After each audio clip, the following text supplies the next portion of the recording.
Afghanistan political leaders gave up and fled the country. The Afghan military collapsed, sometime without trying to fight.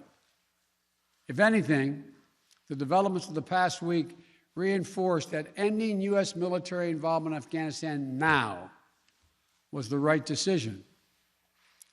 American troops cannot and should not be fighting in a war and dying in a war that Afghan forces are not willing to fight for themselves. We spent over $1 trillion. We trained and equipped an Afghan military force with some 300,000 strong, incredibly well equipped, a force larger in size than the militaries of many of our NATO allies. We gave them every tool they could need. We paid their salaries, provided for the maintenance of their Air Force, something the Taliban doesn't have. Taliban does not have an Air Force. We provided close air support. We gave them every chance to determine their own future. We could not provide them was the will to fight for that future. There's some very brave and capable Afghan special forces units and soldiers. But if Afghanistan is unable to mount any real resistance to the Taliban now, there is no chance that 1 year, 1 more year, 5 more years, or 20 more years of U.S. military boots on the ground would have made any difference.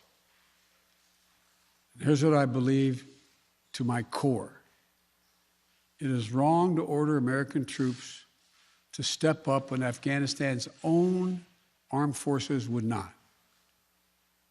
If the political leaders of Afghanistan were unable to come together for the good of their people, unable to negotiate for the future of their country when the chips were down, they would never have done so while U.S. troops remained in Afghanistan, bearing the brunt of the fighting for them.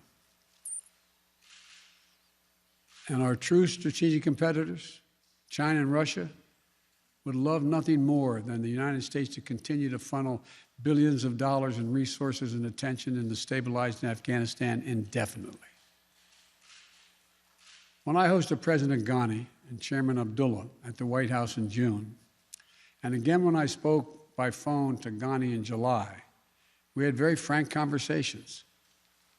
We talked about how Afghanistan should prepare to fight their civil wars after the U.S. military departed, to clean up the corruption in government so the government could function for the Afghan people. We talked extensively about the need for Afghan leaders to unite politically. They failed to do any of that.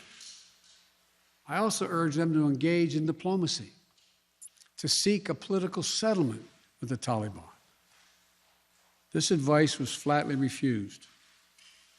Mr. Ghani insisted the Afghan forces would fight, but obviously he was wrong.